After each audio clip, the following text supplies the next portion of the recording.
Welcome to another edition of the CHL Top 10 Show presented by Kia. My name is Scott Van Kunen.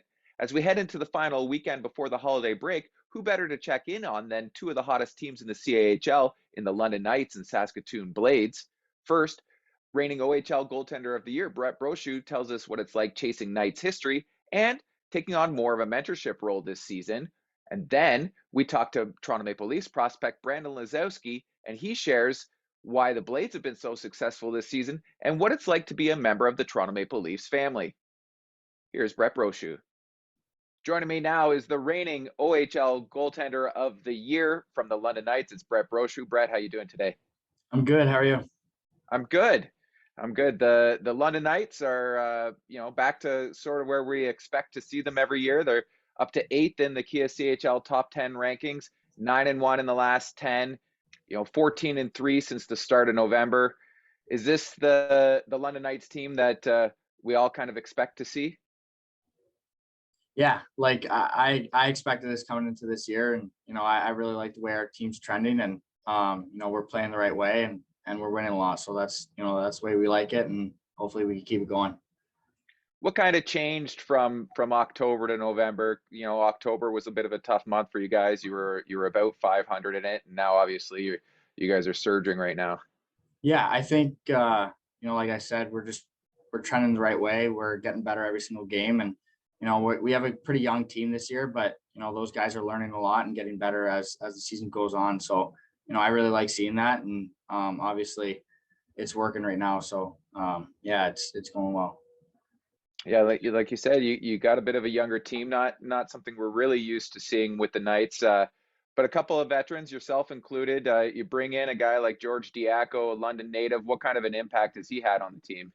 He's been great. Obviously he won with Hamilton last year, and that's some good leadership that we needed it around the room, and teaching the younger guys what to do and how to handle themselves. So he's been really great for us. And then on the other end of the spectrum, you've got Sam Dickinson, rookie. He's an 06.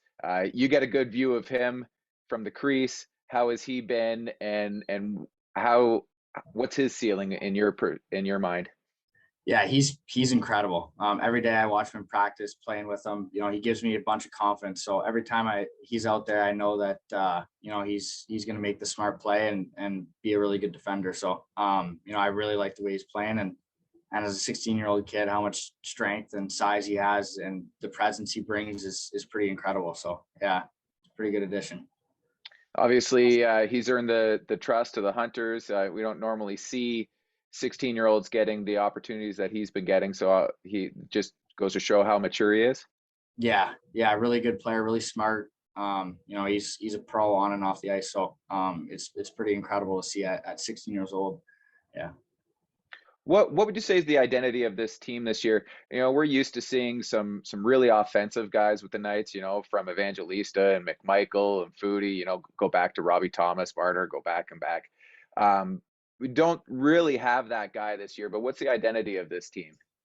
I think depth. We got we're built from the back end up, and our forwards have really been producing, so it's been awesome. And I think just how the guys are buying into the systems and playing the way Dale wants us to play. So that's kind of the main aspect of our success. So it's been really good, and I like our team this year. I think we're a really good team. So you say you're built from the from defense out or from the crease out. yeah. Even last weekend or last week, a big 1-0 shootout win over the 67s, the first place team in the OHL. Here's Brochu, shoots, Brochu stops it. London wins it in the shootout. 1-0. When was the last time you were involved in a 1-0 shootout game? They're pretty rare. Yeah, I think that was my first one ever. I grew up playing against Donoso, and it was pretty cool playing against him. So I knew it was going to be a battle. But yeah, it was pretty fun, and I'm glad that we got the 2 points. So it was a nice win. You're a Belle River guy, so big rivalry. London has a big rivalry with Windsor and Sarnia. Which one of those teams is your favorite to to play against, or just to beat, or with that rivalry? Yeah, I like playing against them. Obviously, it's pretty fun, and yeah, that's probably my main my favorite game of the year is going back home. So yeah. Did the family have to kind of change allegiances when you started playing for the Knights? Yeah, I would say so. Obviously, I have quite a bit of family and friends that are Spitz fans and stuff still. So yeah, but they switched it around and they wear nice jerseys now. So that's nice.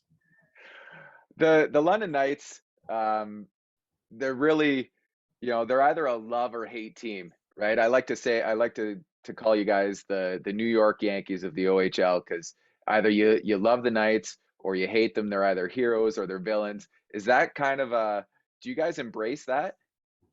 Yeah, like I think that was kind of the way we took it at the start of the year, was every team wants to come in here and crush us. So that's the way it works being London Knight, and we have the expectation to win. And obviously our fans are really passionate, and we have a lot of them. So that's why success is a big key. But yeah, I think obviously that's a huge motivator for us, and just knowing that every team's coming in here and wanting to take us down. So that's another reason to be good.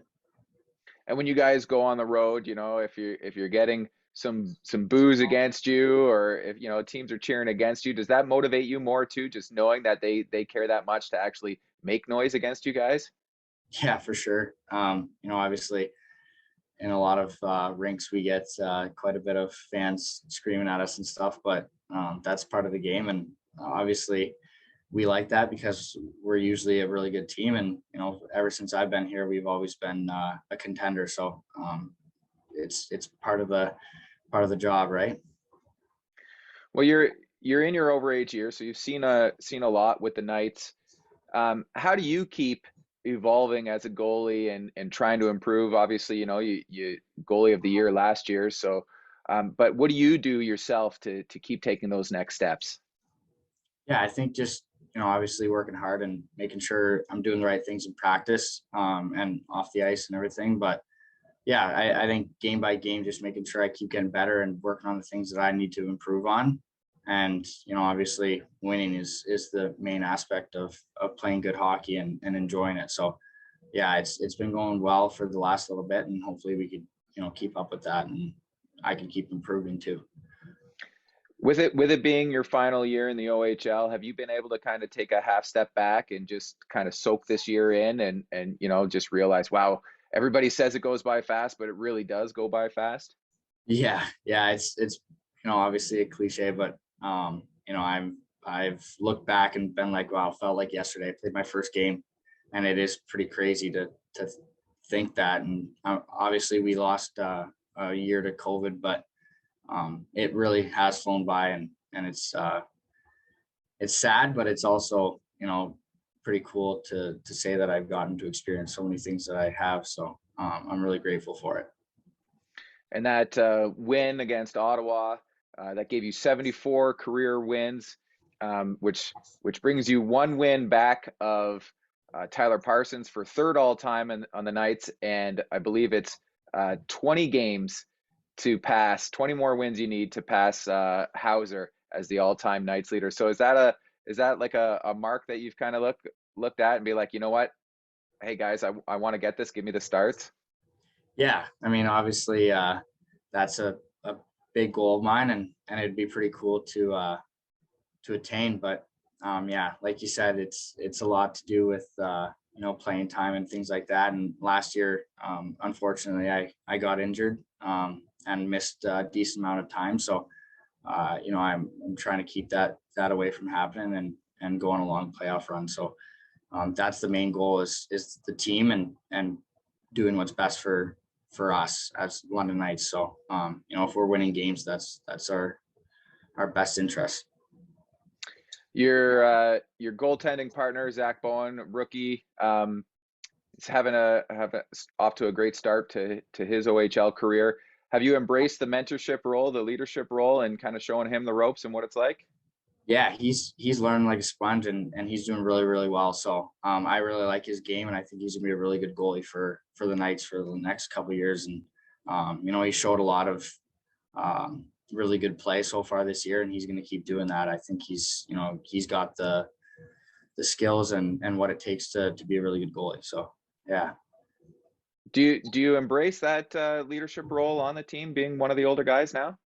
Yeah, obviously that's a big thing, I think, and it's good that our team has some good leaders on it, and obviously that's something I take pride in is helping the guys, the way around the rink and what to do on and off the ice to be a good player and a good teammate. Well, so this past week, the CHL announced the rosters for the Kubota Top Prospects game. Obviously, Oliver Bonk got named to it, but if you go on social media, the big name, the big snub that people would say is Denver Barkey. Do you say anything to him? Do you guys address that at all and just say, hey, don't worry about it? You'll prove him wrong. Yeah, 100%. I already had a little talk with him, and he's a highly motivated kid, and this is just kind of a little bit of extra fuel to the fire. It's not easy seeing a guy that I personally believe that really deserves to be there. I watch him every single practice, every single game, and I know how good he is and how talented he is. So it's definitely tough seeing a guy that I think deserves it, and it is a little bit hard, with someone you're close with, seeing a little bit of a letdown, but he's definitely really highly motivated and a really good player. So I'm excited to see how he looks after a situation like that. Do you point to a guy like Jordan Dumais in Halifax who didn't get the invite last year and then just went on an absolute tear the rest of the year and the start of this year? Yeah. You know what? Like he's been playing phenomenal hockey for us these past couple months. So I think he's going to keep building on that and keep getting better. He's one of the guys that helps our team win every single night. So I'd like to put his number on a lot of people's radars where you're going to be watching that guy because he's going to be dominating. He's a good player. And then on the other side, Bonk gets the invite, obviously deserving. What kind of a defenseman is he?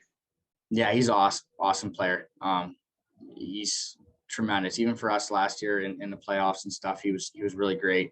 I really like the way he plays. He helps me out a bunch. Really good at communicating. Smart player.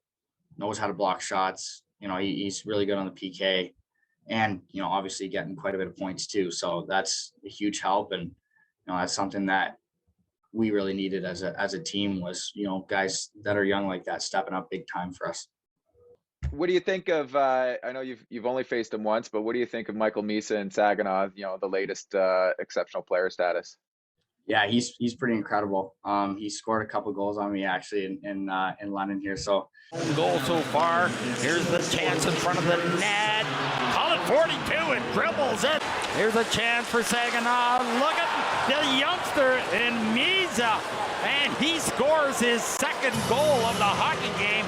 Obviously, maybe next time I could keep him off the score sheet, but no, he's pretty incredible, and he sees the ice really well, and he's pretty special player. And last year you got to play with the second most recent exceptional player status player in Connor Bedard from the WHL at the canceled World Juniors, and obviously practiced with him at the Summer World Juniors. What can you tell us from a goalie's perspective of Connor Bedard?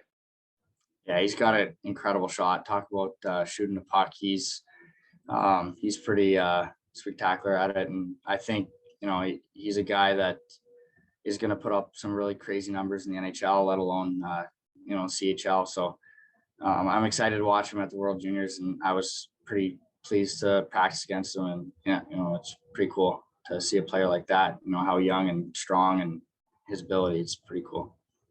What's maybe the most dangerous thing about his shot, or the toughest thing about his shot? Just how much he pulls it into his feet, and you just kind of don't really know where he's going to go with it, and his accuracy. it's, you know, every time he shoots, it's going where he wants it. And yeah, it's pretty tough. It's a hard shot. He seems like he's pretty unpredictable too with what he does.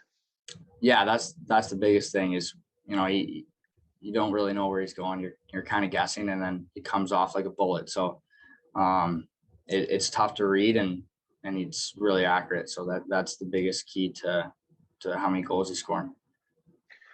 What was that juniors experience like for you? Obviously, you know, you got the game against Austria in the canceled one, and then you get to go back in the summer and be part of the team that wins gold. Didn't get any starts, but you were there for it. So what were those junior experiences like for you?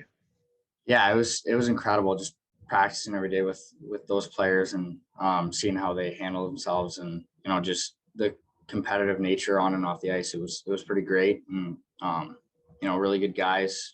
Obviously we got to win a gold medal, so that was pretty incredible.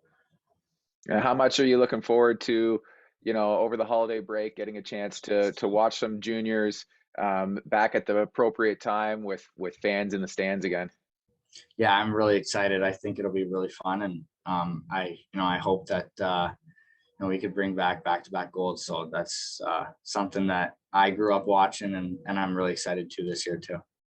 You've been chatting with any of the guys, texting with any of the guys that are returning from the summer team at all? Yeah, a couple. So I'm you know, I'm hoping for these guys to have a really good tournament, and you know, we could watch some good hockey. For you, I think you're a good like a case study on how to stay. You always seem positive whenever I've seen an interview with you. But you know, you've had a lot of highs and lows throughout your career. So how do you manage to stay positive, you know, to when you're facing adversity? Yeah, I think had a lot to do with my first year of junior hockey. I got cut from like 6 or 7 junior B teams, and found my way to junior C. And you know, I just think that was probably the toughest time in my hockey career. And I just go from, you know, looking at that and seeing where I'm at now. And, you know, obviously there's tough times and struggles, but I kind of always look back and say nothing's probably going to let me down more than that. So just keep grinding and, you know, getting to where I want to be. Proving the doubters wrong. Yeah. Every day. So that's kind of the goal. And, you know, hopefully one day it works out. What would be your message to you know, maybe other goalies, other players that are going through similar things, you know, some peaks and valleys throughout their career?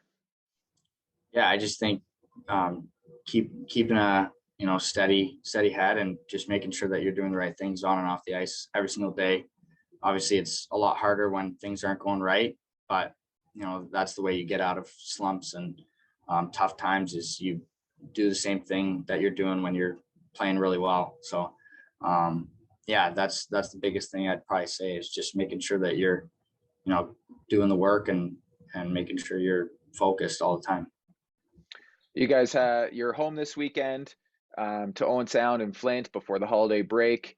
What do you have to do to head into the break on the right foot? And then what do you kind of say to the guys in the room, you know, over the holiday break, so that they come back ready to go for that second half? Yeah, like obviously these 2 games are huge for us, and we obviously want to get a couple wins. So but yeah, heading into the break, I think first couple of days you really enjoy it with your family. Just make sure you take your mind off hockey. It's a long season, and then after that it's go time again. So yeah, it's kind of the last little break that we're gonna have, and then it's you know, hopping right back into it. And yeah, I just think mental break is good for the guys, and making sure you're enjoying seeing the family, because a lot of guys don't get to see them very often during the year. When you guys come back, I was really excited to see that back on the schedule is the home and home with Sarnia around New Year's Eve. What makes those games, you know, they can get pretty wild sometimes, but why is that maybe? Well, it's just down the road, so only you know, whatever, a 40-minute drive. So it's definitely always kind of an extra intense rivalry that we have. So yeah, they're always good games and really close and intense. So I'm looking forward to those, and I think it'll be, you know, a lot of fun, and it's good for the fans too. It's good for the league. Yeah, that's usually, you know, what we look at it as, is just good competitive hockey. Awesome. Brett, really appreciate you taking the time out to talk to me today. Good luck this weekend. Good luck in the second half. Thank you.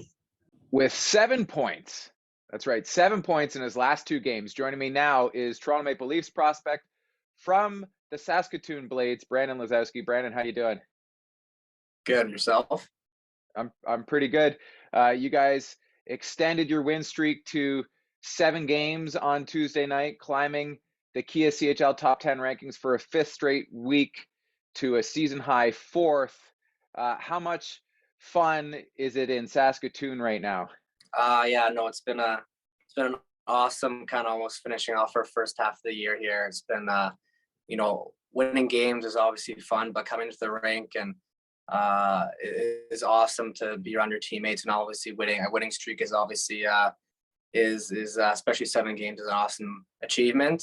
And to be ranked 4th in the nation's an awesome achievement. But I think that just comes with our work, and you know, we're a hardworking team, but we have a lot of talent on our team, and I think it starts from our goalies. Our goalies battle in practice, and I think that's where it starts, and it kind of just moves up from the D to 4s. And but no, it's an awesome time, and it's a fun time to play in Saskatoon when you're winning. Well, you touched on a lot of stuff there, and we're going to get to some of that, but really, how much fun is it? You know, Saskatoon's a real hockey town. Just being out and around in the city when you guys are on a heater like you are right now. Yeah, I know it's awesome. You know, the fans come out even like weekday games. We have really good crowds on weekday games, and you know, we go to community events and hospitals, or going to helping out with, you know, some young kids games or whatnot. And you know, they're very excited, and they always, you know, ask us, and you know, wanting to come to games and talking about previous games. So it's super fun, and you know, it's obviously really fun to play in a big crowd. So that's what we like to do. If you look at the Kia CHL top 10 rankings, and it must be nice to get that national recognition, but right at the top right now, you got 4 of the top 5 are from the WHL, and you guys have only lost 5 games in regulation this year. So like, how hard is it though in the WHL right now?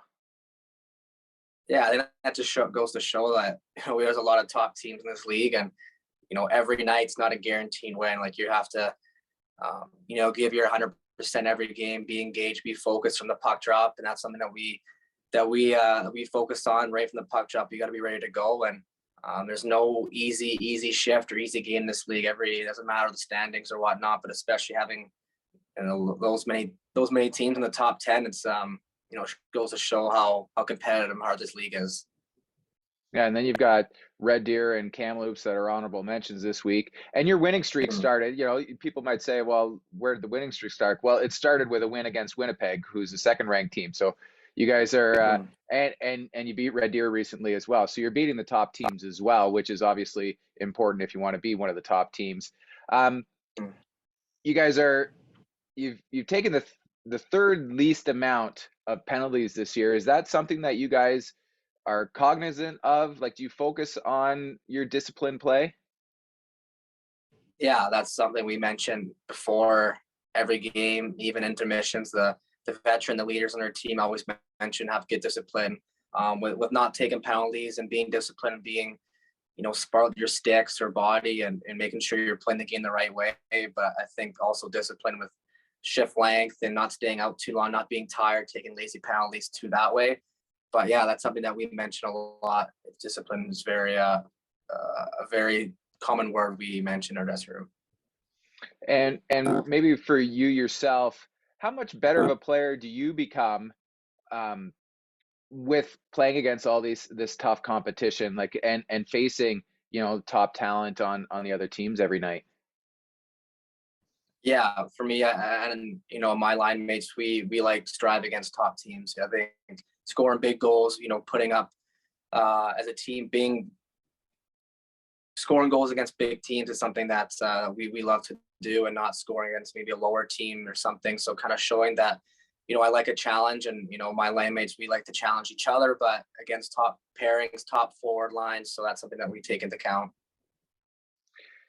Are you guys comfortable playing any style? Like you look like you are. You can play the close games, the 2-1 games, and obviously if they want to run up the score, you guys are more than capable of playing the offensive game as well.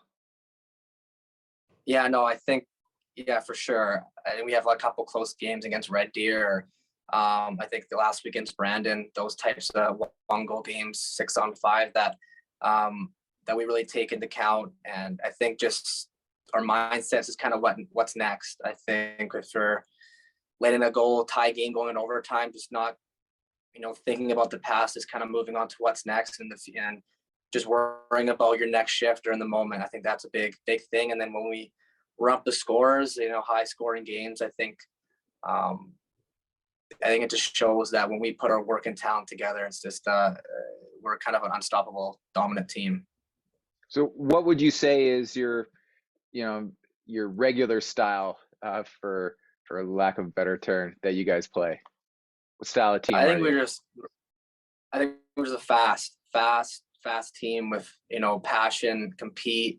And then we play good defense. I think desperate defense is kind of the word that we bring in, but I think the main thing is we're a fast team. Our defense are fast, our forwards are fast, moving the puck up quick, and just trapping teams that can't handle our speed. So that's why we're so successful right now. And okay, well, you mentioned your goalies and defense just now. Maybe tell us a little bit more about your goalies. A couple of 04s that hadn't had a lot of experience before this year, but Austin Elliott and Ethan Chadwick both putting up some pretty ridiculous numbers right now. Yeah, no, they've been unbelievable for us. Every game, they give it their all, even in practice. Like, they just compete in every drill, finish every drill. I think that just carries on to the game. And when we're not playing our best, if we're not having a good start, they're ready from the puck drop every game. And I think we can learn from them as well. It's a different position, but learn from them how ready they are and how engaged they are from the start. And they've taken some games from us and won some games for us, and they've been some our best players so far.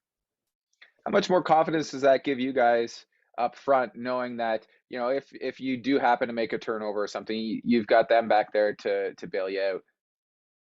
Yeah, totally. We have skilled forwards up front that like making plays, and you're not going to make a play every time if there's a turnover or whatnot. We have all the trust in the world that our goalie is going to make big saves for us. And it seems like it's a real team effort in Saskatoon right now. Like, you guys have 5 guys in double digits with goals, 6 guys in double digits or that are a point per game or better on the team. So really scoring by committee. Yeah, that's for sure. When we started the year, we kind of looked down our depth. We had guys that could score in all 4 lines, and 3 pairings that play regularly, and that just goes to show how much depth we have. And when there's guys in and out of the lineup, there's guys that step up and score big goals. I think a big guy is kind of Von Waterroot, which I kind of take into account. Like, last year he put a couple goals, but this year he's been one of our top players, scoring goals and stuff. Just depth players like that just help this team so much, and that's why we're on have a great record to start our year. And it's important to have those guys that can step up when you've got a guy like Josh Pillar, who's been in and out of the lineup with injuries. But when he comes back healthy, that'll be a bonus trade deadline addition for you guys, right? For sure. Yeah, I know. When we have a full lineup, it's I think it's a pretty scary lineup to go against other teams, just with 4 lines that can play, 3 deep pairings that can play, and then 2 goalies that honestly doesn't matter who plays. They're all, we can win games. Well, last week you had a career game, scoring a hat trick and 2 assists. As a smaller player, what types of things do you have to keep working on to be able to stay ahead of the competition?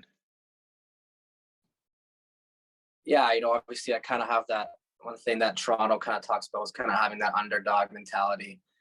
I think you just got to be relentless on pucks, forecheck, get pucks back, finish hits, be good on the forecheck, play good defense, block shots. I think those are the types of things that just take your game kind of next level as a smaller player. then just work on the things you're good at, changing, shooting, I think is kind of my strength, but, shooting off different legs, changing angles, kind of making your play more deceptive. And so that's kind of how the way you just kind of have that underdog mentality and just be relentless as a smaller forward. Well, let's talk about the Leafs a little bit. You get drafted by the Leafs. What was the draft experience? I know you probably waited longer than you wanted to, but your name was called. What was that moment like? No, it was awesome. Yeah, we had, a bunch of family and friends kind of over in the morning there. Yeah, I was obviously, not where I wanted to be, but it's an honor to be, drafted anywhere, and to Toronto, they really loved me from the start. So it was an awesome spot to go to, and they've been unbelievable since that first day of drafting, going into development camp and rookie camp, and just the amount of development people that have helped me so far, and development people that have come to Saskatoon and on and off ice development staff that have come to Saskatoon and have worked with me and stuff. So they've been an awesome treat, and it's been an awesome time with them. What types of things do they work on when they come to Saskatoon with you? Yeah, it was one of the off ice guys is Trevor Bartoli was one of the guys. We just worked on a lot of single leg stuff, kind of what they saw in development camp and rookie camp stuff that I needed to work on. So a lot of single leg stuff, balance stuff, and so we worked on that, and then the on ice guy, we just worked on got some time after practice. He came on and helped me with a lot of lateral movement, crossing over, being more deceptive with your skating. So that was something that they wanted me to work on. So they've been an unbelievable support staff. How nice is that for you to have that attention? Does it makes you feel a little bit more wanted and more part of the organization? Yeah, for sure. I mean, I haven't really heard any other people or teams doing that. So it's been an awesome. Yeah, you just kind of feel wanted and feel like you're kind of a part of the organization. And they're in contact with me weekly, and there's a nutritionist that I talk to weekly with Toronto. So it's kind of been just an awesome I guess 5-6 months in the organization, but no, it's been awesome. And then for a shooter such as yourself, going to a team with one of the best shooters in the NHL and Austin Matthews on it, were you able to pick his brain or just kind of see what he does, how he gets his shots off, or when trying to implement some stuff into your game? Yeah, I remember when I was kind of there a little early before rookie camp, we got to watch the whole team practice and stuff, and watching Marner, Nylander, and Matthews shoot the puck. I feel like you see it on TV and highlights, but to actually watch it in person, right behind the glass, is pretty awesome to see guys shoot like that. He has so many different. I realize he has so many different types of release points. Like if it's all the way out there or pulling into the feet, there's so many different release points, and obviously with the power of his shots, it's lethal. So it's kind of cool to watch that, and I watched YouTube videos actually of him and Brock Besser are kind of my two guys I like watching videos of.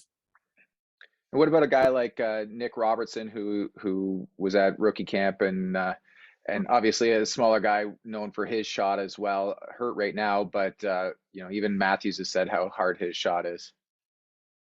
Yeah, when I was watching or playing with him at rookie camp in Traverse City in Michigan, it was kind of a guy that I kind of wanted a role model, kind of a guy that's kind of a type of player I want to be. He's obviously got a good shot, he's got speed, but I think he's relentless on the forecheck. He finishes checks. He's good in his own end. He's just kind of a workhorse type of player that just makes room for his teammates, and he can make plays. So I feel like that's a guy that I love watching for sure. Well, you've got a teammate in Tanner Molendyk who got invited to the Kubota Top Prospects game this year. He's taken a step forward this year. How has he changed year over year as a player for you guys? Yeah, I remember him coming in as like a 15-year-old where 15-year-olds were out to play in the bubble year in Regina. And I didn't really watch him too much. I watched him clips and banner. I'm like, this guy's gonna be a first round pick. I feel like he was kind of already being one of our best defensemen as a 15-year-old when I was 16, and then last year he took a big step. Didn't put the points up I know the way he wanted to, but You know, he was an awesome player for us this year. And this year he's find the score sheet and, you know, probably one of the best skaters in the world in his age group. So, you know, it's fun to play with him. I love playing with him on the ice. He's an awesome player. That's an awesome achievement to be able to go on a top prospects game. And I know he'll be one of the best players there. And hopefully he'll get his name called. Obviously, I think he'll get his name called in the first round or second round this year. So we're looking forward to playing with him and hearing his name called this year. Now, you're a BC boy, prospects games in Vancouver this year. Were you a Canucks fan growing up? I know you're a Leafs fan now, but growing up? Yeah, it's kind of a debate. I was a Bruins and Canucks fan. A lot of people won't like that, but yeah, I was. I kind of have some family connection with the Bruins, but I was a Canucks fan for sure growing up. What's the family connection with the Bruins? There's kind of like a second uncle is Cam Neely, so it's kind of a family connection with the Bruins. So yeah, and Canucks there too. So you're okay. Yeah, Your bases are covered. True. Yeah. 2011 would have been a little bit hard. Yeah, I was young, but I do kind of remember. I was a little tough. I was rooting for both teams. I actually, my dog was named after Cam Neely, so that's a little sidebar there. But well, you guys, you host Spokane, then you visit Regina this weekend before you wrap up for the holiday break. What do you guys have to do to extend the streak in those games? You know, obviously Regina will be a little bit shorthanded without a couple players gone for World Juniors, so you should be able to take an advantage of that. But still, no slouches in either of those two teams. Yeah, no.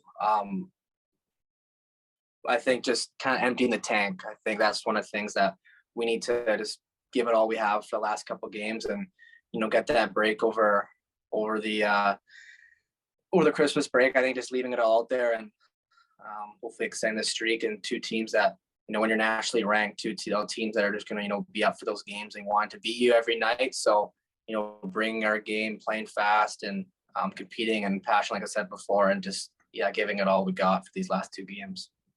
And then for your Christmas break, any big plans? Is there anything that you have to really try hard to avoid doing, knowing that you've got to go back and play hockey in 10 days? Yeah, no, it's kind of like weird. I remember last year's kind of like first time kind of just going home, you know, coming in and then playing a second half of the season. So I feel like just not slouching and, you know, being too relaxed, I feel like, but also getting that rest, but kind of that, you know, in the middle of maybe going for a walk or run or shooting some pucks, kind of staying engaged, and but also, you know, spending time with your family and friends for sure, because I don't get to see them that often. So yeah. And then when you get back, you got a game against PA, and then you're in Winnipeg for a pair of back-to-backs against the Ice. So no dipping your toes in on the way back. Yeah, no, you know, PA obviously wants, you know, with the kind of that 9-0 game, you know, they were heated, we were heated, and obviously you know, a rival with ours, and especially that being our Teddy Bertus game, they're gonna be coming out strong, especially, you know, kind of the first game back, and then we got another two games in Winnipeg aren't going to be easy either. So it's going to be a hard week coming back from Christmas break. Well, Brandon, really appreciate you taking the time. Good luck this weekend and enjoy your holiday break. Thank you. Appreciate you too.